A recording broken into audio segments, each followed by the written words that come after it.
مشروع انا بسميه الشمس والرمل.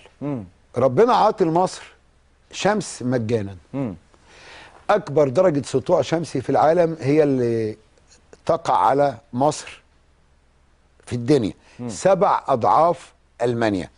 لو الالمان وهم مهتمين جدا بالديزرت تك دي او التكنولوجيا الصحراء، واللي عمادها توليد الطاقه الكهربائيه من الشمس، لو حطوا 1,000,000 يورو في مصنع في المانيا يطلع لهم من الطاقه الشمسيه طاقه كهربائيه، معناه ان نفس 1,000,000 يورو لو حطوهم في الصحراء الشرقيه في مصر يديهم 7 أضعاف الطاقه اللي هيطلعوها في المانيا. طيب اوروبا تتجه الان لانها تتخلص من الطاقه النوويه، لان بعد اللي حصل في اليابان اعتبارات الامان بتقل، وتستبدلها بانها تعمل طاقه شمسيه. في طلب اوروبي على انتاج الطاقه الشمسيه في مصر، واستثمارات جاهزه لكي تستثمر في مصر. وعندي بعض الاصدقاء المحترمين ذوي الفضل عندهم تصورات تفصيليه هنعرضها على الراي العام المصري، لان احنا ممكن ننتج في مصر طاقه كهربائيه ونجيب عائدها خلال من 4 ل5 سنوات. تكاليف مشروعات انتاج الطاقه الشمسيه في مصر ترجع تكاليفها خلال من 4 ل5 سنين. نحسبها ازاي؟ نحسبها بيه احنا دلوقتي بنحرق سولار او بترول او غاز طبيعي بالمليون وحده حراريه اللي بيقاوم بيه بكام عشان نطلع كيلو وات كهرباء. لو حسبنا نطلعه ده من الشمس ازاي، هنلاقي اللي بنصرفه على الثيرمال الحراري كمصدر لانتاج الكهرباء اللي بنصرفه في 4 5 سنين يجيب لنا تكاليف انتاج نفس الطاقه الكهربائيه من الطاقه الشمسيه، وتبقى مصر دخلت عصر جديد.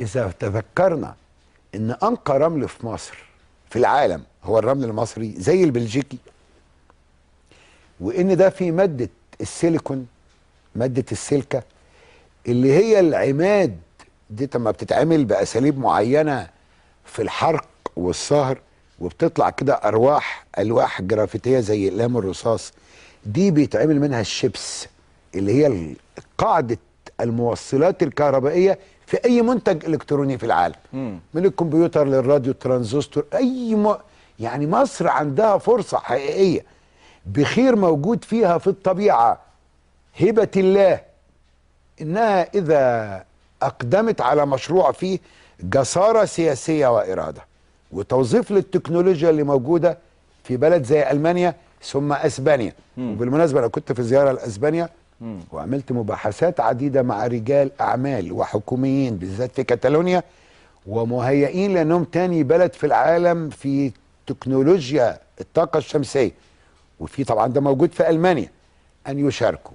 انا هشتغل على اني هقدم شراكه متكافئه ما بين الهبه الطبيعيه اللي ربنا سبحانه وتعالى حبى بها مصر، شمس ورمال فيها سيليكون، والتكنولوجيا المتوافره في دول اهمها لدي المانيا واسبانيا، دول اوروبيه باحثه عن علاقات تعاون وصداقه تجمع ضفتي البحر المتوسط، ورؤوس اموال مصريه وهي موجوده.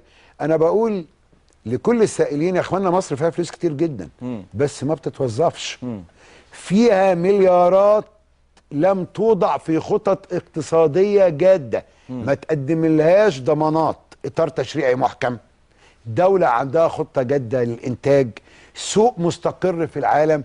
انا بقول ان احنا في هذا المشروع وهو مجرد نموذج طاقه شمسيه وسيليكون، الشمس والرمل تكنولوجيا نتشارك فيها وننقلها ونوطدها، رؤوس اموال مصريه واستعداد اوروبي للتمويل. بالمناسبه التمويل ده مش انا جايبه، ده معلن. يعني الاوروبيين اعلنوا هم مستعدين يستوردوا ربع الكهرباء اللي بيستخدموها في اوروبا من مصر اذا كان مصدرها طاقه الجديده، الطاقه النظيفه، الطاقه الشمسيه. انا هجمع العناصر دي بخطه علماء مصر يحكموها، البرلمان المصري يوافق عليها، الشعب المصري يتفهمها. وهعرض ده تفصيلا، لان انا موضوع الشمس والرمل على رأس اهتماماتي، لان مؤمن ان نهضة مصر اللي هيقودها التصنيع